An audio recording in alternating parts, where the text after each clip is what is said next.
আসসালামু আলাইকুম প্রিয় শিক্ষার্থীবৃন্দ, আজকে ক্লাস হবে বর্ষ ফিজিক্স 3 নন মেজর অধ্যায় নাম্বার মেকানিক্সটাকে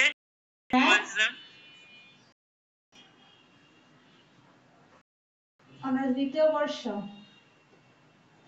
আমি ম্যাম ইন মোবাইল নাম্বার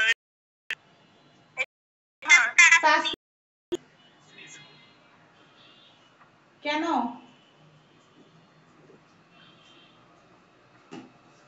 আচ্ছা, তোমাদের ফিজিক্সের মাঝখানে অনেকগুলো রেকর্ড ক্লাস দিয়েছিলাম, ক্লাসগুলো নোট করছিলা?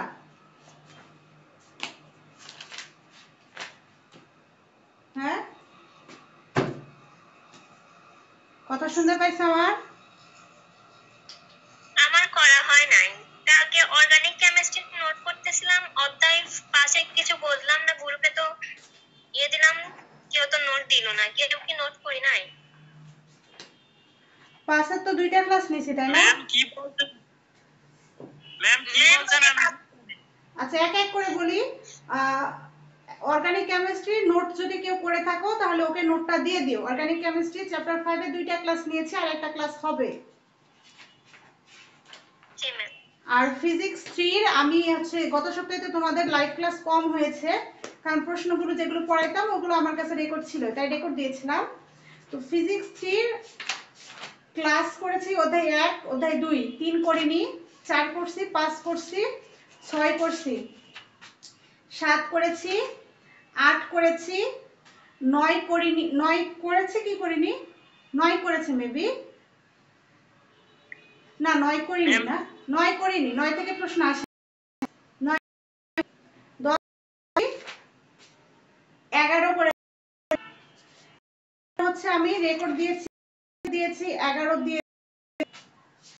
এরপরে 13 ক্লাস 2 আছে, ক্লাস 3 হবে আজকে, মানে একটা রেকর্ডে নাই, আজকে ক্লাসে করাচ্ছি।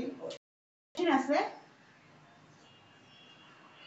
অনেকগুলো প্রশ্ন কিন্তু ফিজিক্স 3 কিন্তু তোমাদের রয়েছে, তোমরা কিন্তু অনেকে এগুলো রেকর্ড ক্লাস দেখো হয়তো বা নোট করে নিবে। ইনশাআল্লাহ এই মাসের মধ্যে হয়তো বা পদার্থটাই আগে শেষ হবে, আর সামনের সপ্তাহে আমরা ফিজিক্যাল কেমিস্ট্রিটা শেষ করে দেব। ফিজিক্যাল কেমিস্ট্রি অধ্যায় 2 আছে শুধু, ওইটা তো আমরা কন্টিনিউ করতেছি, কয়েকটা ক্লাস হলে ওটা শেষ হয়ে যাবে।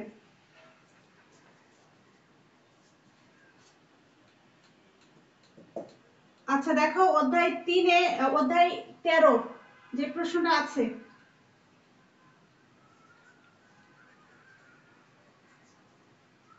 আপেক্ষিকতার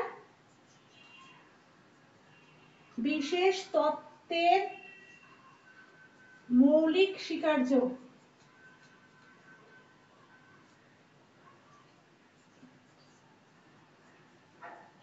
মৌলিক স্বীকার্য, এটা খ বিভাগের প্রশ্ন। তো এই চ্যাপ্টার থেকে কি কি প্রশ্ন আছে? ক্লাস 1 এ আছে আইনস্টাইনের ভর শক্তি সমীকরণটি প্রতিপাদন করো, ক্লাস 1 এ আছে। ক্লাস 2 তে আছে কাল দীর্ঘায়ন কাকে বলে প্রমাণ করো যে t = t0 ভাগ √1 - v² ভাগ c², এবং আছে l = l0 √1 - v² ভাগ c²। আর আজকে ক্লাসে পড়াচ্ছি আপেক্ষিক বিশেষ তত্ত্বের মৌলিক স্বীকার্যগুলো কি কি, আর ভরে আপেক্ষিকতা যে সমীকরণটি m = m0 ভাগ √1 - v² ভাগ c², যেখানে প্রতীকগুলো প্রচলিত করে। এই কয়টা প্রশ্ন এই অধ্যায় থেকে যে তিনটি রয়েছে = t0 √1 - c², আর এটা l = v², আর এটা m0 √1 - v² ভাগ c²। এই তিনটা প্রত্যেকটা বছর গ বিভাগে যে কোনো একটা আসে। এই তিনটার মধ্যে গত বছর যেটা আসছে ওইটা বাদে বাকিগুলো খুবই গুরুত্বপূর্ণ, কিন্তু যেহেতু এই অধ্যায় থেকে গ বিভাগের প্রশ্ন প্রতি বছর হবে, সেহেতু এই অধ্যায়ে আগের বছর যা আসছে সেগুলো তোমরা পড়বে। যদি রিপিট হয় তারপরে যেন এই অধ্যায় থেকে প্রশ্ন মিস না হয়। তবে 13 অধ্যায় গ বিভাগের জন্য মাথায় রাখবে এটা। এখন আমরা 13 থেকে যে অধ্যায়গুলো পড়বো এগুলো সব গ বিভাগের অধ্যায়। 13, 14, 15, 16, 17 এগুলো সব গ বিভাগের অধ্যায়। ফিজিক্সে যদি অধ্যায় অনেক বেশি, এক্ষেত্রে যদি তোমাদের সময় কম থাকে তাহলে সবসময় সামনের কিছু অধ্যায় আর পিছনের কিছু অধ্যায় পড়বে, তাহলে খ এবং গ উভয় কমন পাবে। সময় কম, শুধু সামনের অধ্যায় পড়ে গেলে কিন্তু কমন পাবে না, শুধু খ কমন পাবে। তো দেখো, আপেক্ষিকতার বিশেষ তত্ত্বের মৌলিক স্বীকার্য। ধরো আমরা দুইটা কাঠামো অঙ্কন করলাম, একটা এস কাঠামো আর একটা এস ড্যাশ কাঠামো। এটা এস, এস ড্যাশ, এক্স অক্ষ, জেড অক্ষ, ওয়াই অক্ষ, এক্স ড্যাশ অক্ষ, ওয়াই অক্ষ, জেড অক্ষ ড্যাশ। এখানে হচ্ছে ভি, ভি। উভয় ক্ষেত্রে দেখো, আমরা যদি এস ড্যাশ কাঠামোটি এস কাঠামোর সাপেক্ষে গতিশীল হয়, তাহলে এক্স অক্ষ বরাবর উভয়ের ক্ষেত্রে কিন্তু সমদ্রুতিতে ভি রয়েছে। বেগ, বেগটা কোন অক্ষ বরাবর? উভয়ের ক্ষেত্রে এক্স অক্ষ বরাবর। এস কাঠামোতে এক্স অক্ষ বরাবর, এস ড্যাশ কাঠামোতে এক্স অক্ষ বরাবর। তাহলে প্রথম স্বীকার্যটি হচ্ছে সকল জড় প্রসঙ্গ কাঠামোতে পদার্থবিজ্ঞানের সূত্রগুলো একই রূপ থাকে। এস কাঠামোতে যদি পদার্থবিজ্ঞানের সূত্র যদি হয়, মনে করে suppose F equal M A, তাহলে এখানেও হবে F ইকুয়াল এম এ। দ্বিতীয় স্বীকার্য হচ্ছে উভয় কাঠামোতেই বা সকল জড় প্রসঙ্গ কাঠামোতে আলোর শূন্য স্থানে আলোর দ্রুতি সি এর মান একই হয়। আমরা জানি কি সি এর মান কত? 3.14 into 10 to the 8. 3.14 ছিল, 3.0 into 10 to the 8, ma'am. 3.0 ভুলে গেছি আমি। 3.0 10 to the 8 ms inverse 1. এইটা না লিখলেই তো হয়, জিরো তো কোনো দাম নেই। 3 into 10 to the 8। G ma'am. আচ্ছা, তাহলে দেখো যে আপেক্ষিকতার বিশেষ তত্ত্বের মৌলিক স্বীকার্যর ক্ষেত্রে আমরা বলতে পারি সকল জড় প্রসঙ্গ কাঠামোতে পদার্থবিজ্ঞানের সূত্রগুলো একই হয়। যেমন আমরা এখানে একটা কাঠামো নিলাম এস কাঠামো, এখানে একটা কাঠামো নিলাম এক্স ড্যাশ কাঠামো। উভয় কাঠামোতেই এক্স অক্ষ বরাবরই সমবেগটা চলমান রয়েছে। তো এস কাঠামোতে যদি পদার্থবিজ্ঞানের সূত্র সাপোজ নিউটনের সূত্র F ইকুয়াল এম এ হয়, তাহলে এস ড্যাশ কাঠামোতেও পদার্থবিজ্ঞানের সূত্র নিউটনের সূত্র F ইকুয়াল এম এ হবে।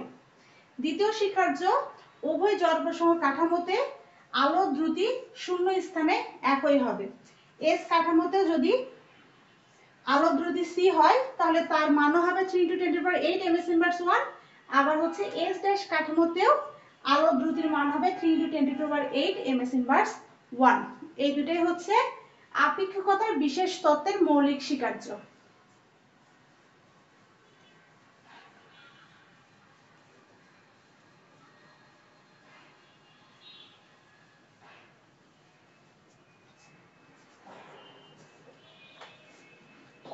এরপরে হচ্ছে ভরের আপেক্ষিকতা। আজকেও নাকি হচ্ছে ঢাকায় আন্দোলন হচ্ছে শাহবাগে। ইনশাআল্লাহ ম্যাম। আর কি কি হবে? প্রত্যেকদিন আন্দোলন। আমি ভাবতেছি আমিও আন্দোলন করি নাকি। আপনি ম্যাম আন্দোলন করে বিসিএস লিখতে পারেন। না, অত বড় আন্দোলন করতে চাচ্ছি না, মোটামুটি আন্দোলন। টিউশনটাকে জাতীয়করণ করতে হবে, আমাদের সরকারি ভাতা দিতে হবে।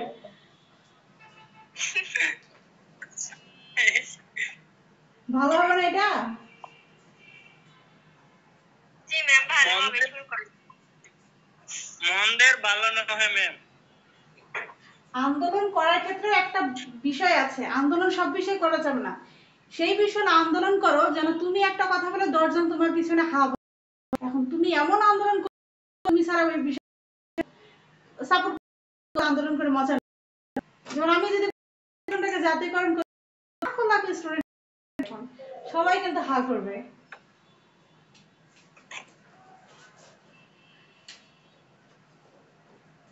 ভরের আপেক্ষিকতা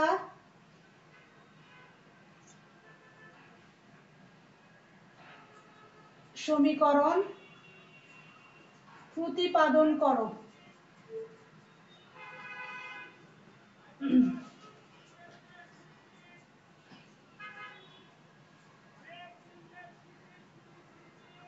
থ্রি পিস কে বিক্রি করতেছে?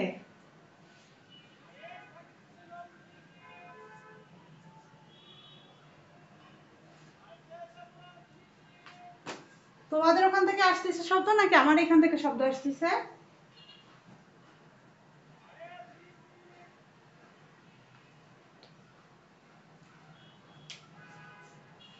আইনস্টাইনের আপেক্ষিক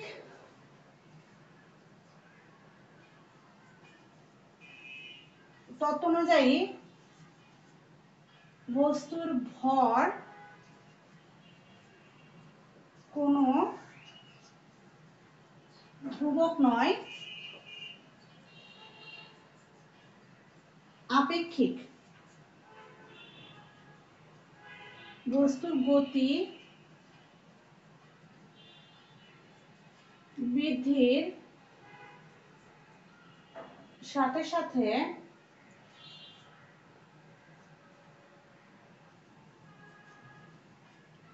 ভর বৃদ্ধি পায়। এই ঘটনাকে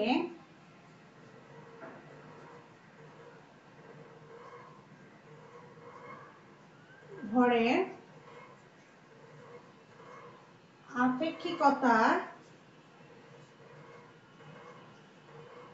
ভর বৃদ্ধি বলে।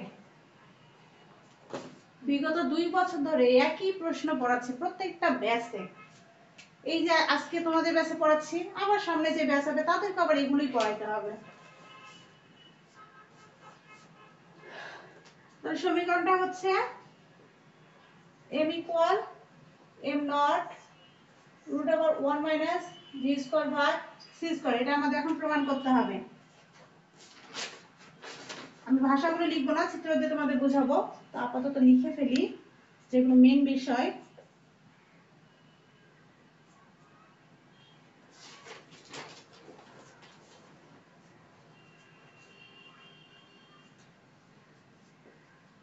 এস কাঠামোতে এ কোণার ভ্রমণকাল।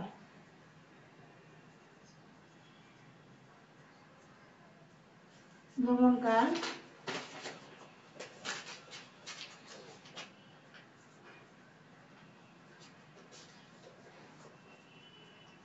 1 নম্বর সমীকরণ।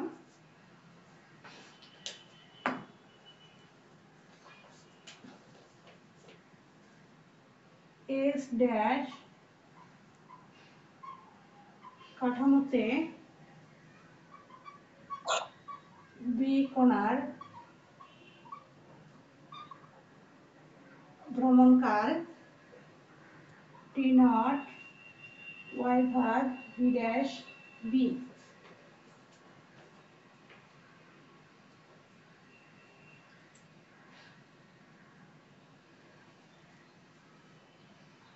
আবার ম্যাম এস কাঠামোতে এ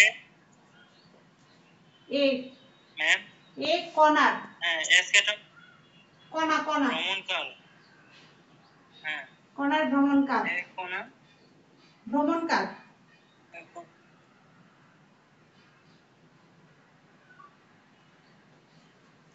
এক কোণা ভ্রমণকাল T naught M T naught equal to কত টি নট ইকুয়াল ওয়াই ভাগ ভি এ। কত দেখা যায় না, বোঝা যায় না? ওয়াই ভাগ B A hmm.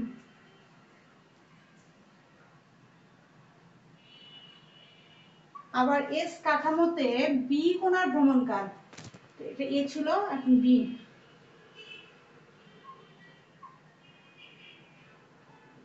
V B to S dash কাঠামোতে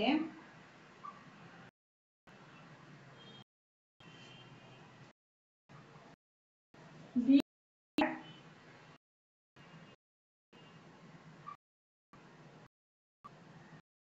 ভ্রমণ হলে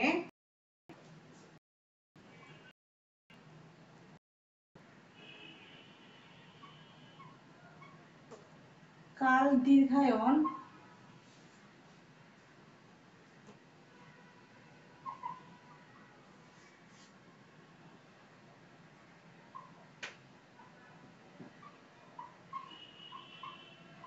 সম্পর্ক হতে পায়, কাল দীর্ঘায়ন সম্পর্ক হতে পায় টি ইকুয়াল টি নট ভাগ root over 1 minus V square ভাগ সি স্কয়ার।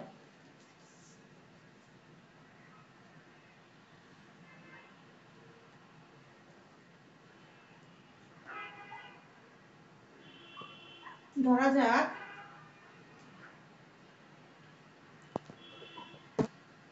এস কাঠামোতে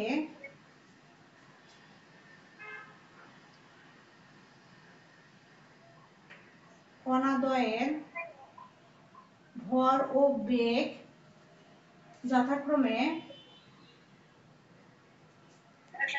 এম এ এম বি এবং বেগ হচ্ছে ভি এ ও ভিবি।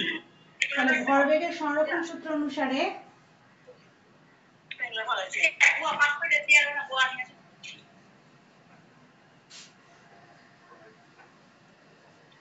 এটা এখানে ভরবেগের সংরক্ষণ সূত্র হতে M A V A M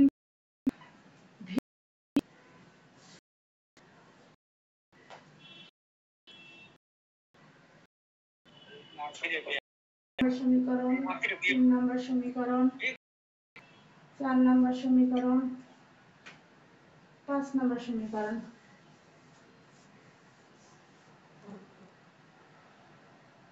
मेरे की 13 नंबर होते हैं।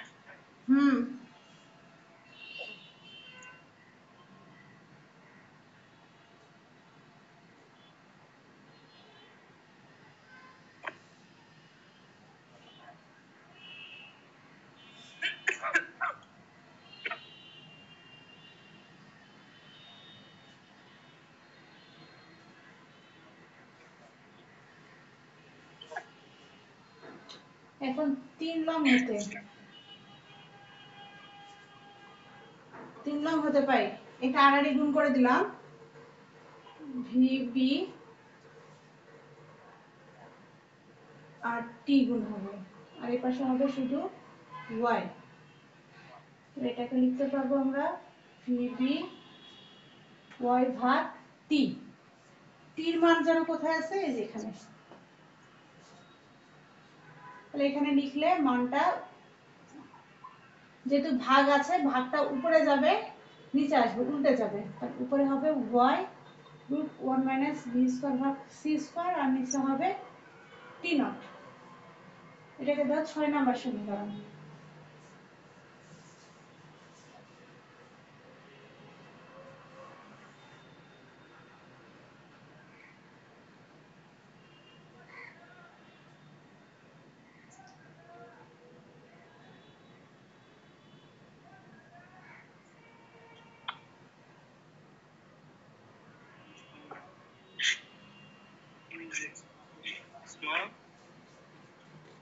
উঠাইছো তোমরা, এই পর্যন্ত উঠাইছো?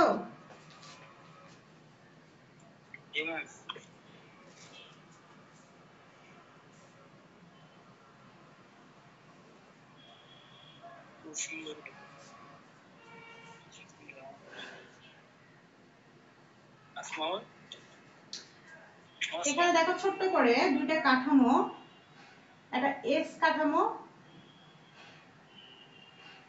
এক্স অক্ষ, ওয়াই অক্ষ, জেড অক্ষ, আরেকটা কাঠামো এস ড্যাশ কাঠামো, এক্স অক্ষ, ওয়াই অক্ষ, জেড অক্ষ।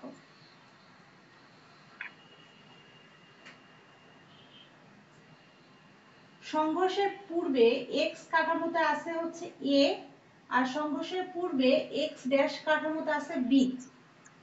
আমার সাথে সাথে তোমরা সাজেশনটা বের করে ভাষাগুলো মিলাই দেখো। লেখা আছে ধরা যাক সংঘর্ষের পূর্বে এ কোণা এস কাঠামোতে এবং বি কোণা এক্স ড্যাশ কাঠামোতে স্থির আছে। সাজেশন হয়তো বা দুইটা কাঠামো একসঙ্গে দেওয়া আছে, একসঙ্গে পূর্বে এ কোণার বি কোণা এস ড্যাশ কাঠামো রয়েছে, এই এ কোণা ভি এ ভি আর বি কোণা V V B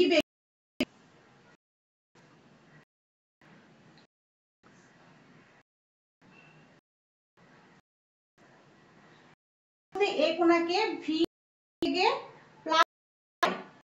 plus Y এবং ভি বি কে এর দিকে নিক্ষেপ করা হয়। এখানে হচ্ছে ভি, তারপরে কাঠামোতে দেখা যায় এ ধর্ম, কাঠামো থেকে বি এর ধর্ম হবে। মনে করি এক সময় বস্তুদ্বয়ের মধ্যে সংঘর্ষ ঘটলো এবং সংঘর্ষের পর এ কোণা ভি এ বেগে মাইনাস ওয়াই এর দিকে এবং বি কোণা ভি বি বেগে প্লাস ওয়াই এর দিকে ফিরে আসবে। যদি কোণাদ্বয় ওয়াই দূরত্বে থাকে নিক্ষিপ্ত হয় তাহলে উভয় পর্যবেক্ষণ থেকে। আচ্ছা, বিষয়টা এখানে কি বলছে, প্রথমে দুইটা কাঠামো নিলাম, একটা এস কাঠামো একটা এস ড্যাশ কাঠামো। এস কাঠামোতে এ এস কাঠামোটি এ কাঠামোতে স্থির রয়েছে, আবার এস ড্যাশ কাঠামোতে বি কোণাটি স্থির রয়েছে। মনে করো দুইটা গাড়ি, এখানে একটা গাড়ি রয়েছে, এখানে একটা গাড়ি রয়েছে, এটা এ গাড়ি এটা বি গাড়ি, উভয় গাড়ি সুন্দরভাবে একটা এস অ্যাপার্টমেন্টে স্থির রয়েছে, একটা এস ড্যাশ অ্যাপার্টমেন্টে স্থির রয়েছে। এস অ্যাপার্টমেন্টে এ গাড়িটি ভি বেগে প্লাস ওয়াই পর্যন্ত যেতে পারে, আবার এস ড্যাশ অ্যাপার্টমেন্টে বি গাড়িটি ভি বি বেগে মাইনাস ওয়াই পর্যন্ত যেতে পারে।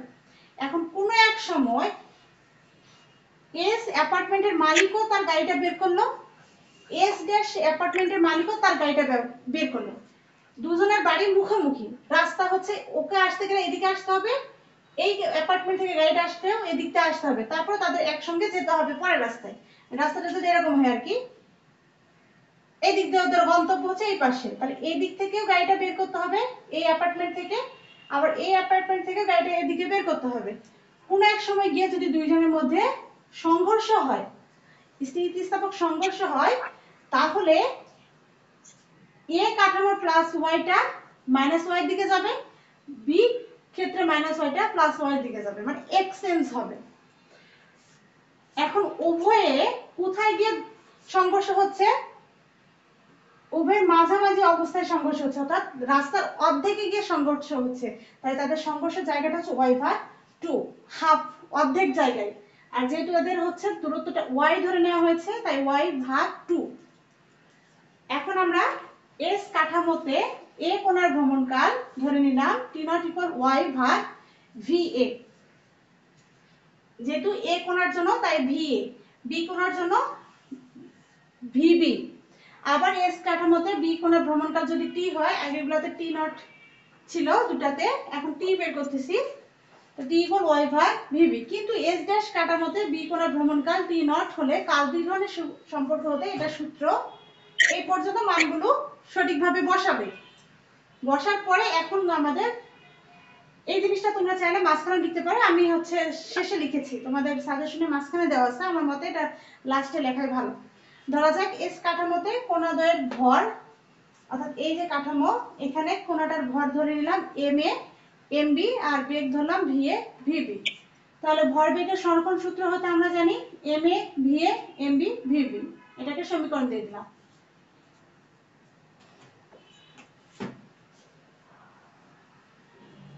এরপরে কি করছি, 3 নাম্বার সমীকরণ, আমাদের 3 নাম্বার সমীকরণ হচ্ছে যেটা, 3 নাম্বার সমীকরণটাকে আড়াআড়ি গুণ করে দিলাম, y গুণ হবে y, টির নিচে কিছু না মানে 1 আছে, তার y 1 এর সাথে গুণ করলে y হয়, আর vb টির সঙ্গে গুণ করলে t vb হয়। vb টাকে রাখলাম, t গুণ ছিল ওই পাশে গেলে y নিচে ভাগ হবে, y যেমন আছে তেমনই থাকবে। t এর মান ছিল হচ্ছে এই যে t equal t not root 1 minus b square by c square, যেটা এখানে ভাগ অবস্থায় আছে, এটা আবার এখানে গিয়ে উল্টে গেলে উপরের অংশটা নিচের অংশটা উপরে চলে যাবে আর উপরের অংশটা নিচে চলে আসবে। এটুকু কাজ শেষ। এখন আমরা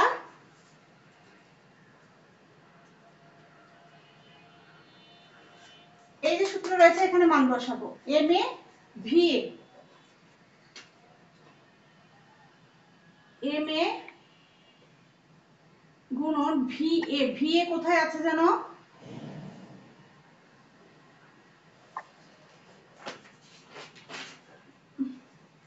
এই যে এখানে ভি আছে, সরি এই যে এখানে। তাহলে এখানে মান বসবে ওয়াই ভাগ T naught equal M B গুণন ভিবি। ভিবি মান এই যে এখানে পেয়েছি। তাহলে এখানে তোমরা লিখবে যে এটা লেখার পরে এখানে লিখবে, এটা কত নম্বর সমীকরণ ছিল? 5 নম্বর। 5 নং সমীকরণে 5 নং সমীকরণে ভিএ ও ভিবির মান বসিয়ে পাই, অথবা 5 নং সমীকরণে 1 নম্বর সমীকরণ হতে ভিএ এবং 6 নম্বর সমীকরণ হতে ভিবির মান বসিয়ে পাই।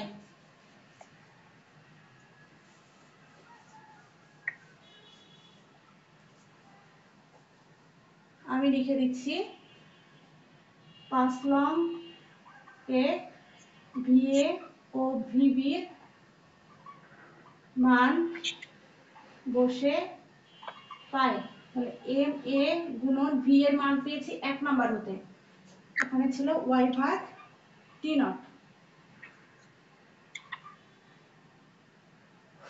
এম বি আর ভিবি মান পেলাম 6 নাম্বার থেকে।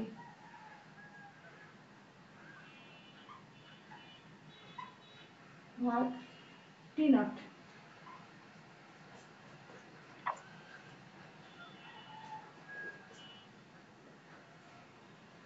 এম এ এম বি, এখানে ওয়াই ওয়াই টি নট কেটে যাবে, গুণ আছে পেশে গেলে ভাগ হবে। এখানে গুণ আছে গেলে ভাগ হবে, ওয়াইটা উপরের পাশে আসে, টি নটটা পাশে গেলে উপরে। তাহলে এখানে যদি টি আবার এখানে যদি ওয়াই হয়, এই ওয়াই কেটে যাচ্ছে, টি নট কেটে যাচ্ছে, শুধু এই পাশে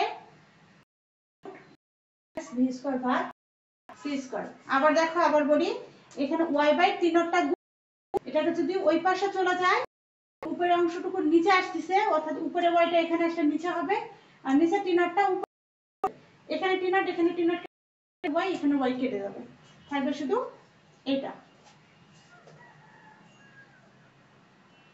7 নম্বর সমীকরণ।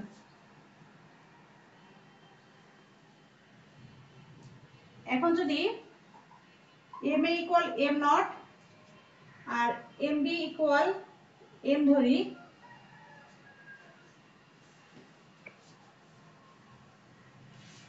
তাহলে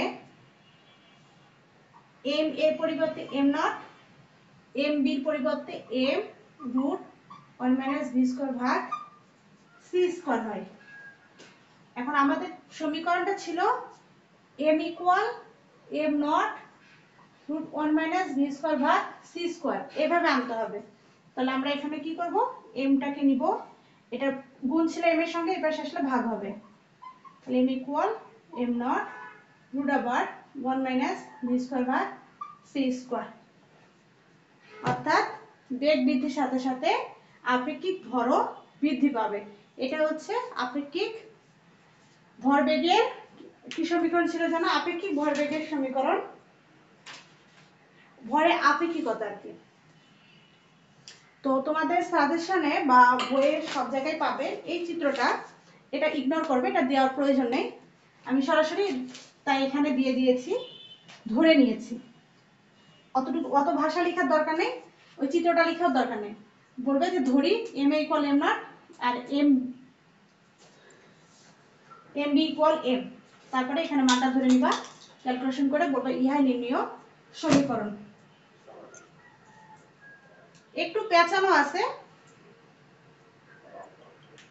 তবে যখন খাতা লিখবে আরেকবার লিখবে।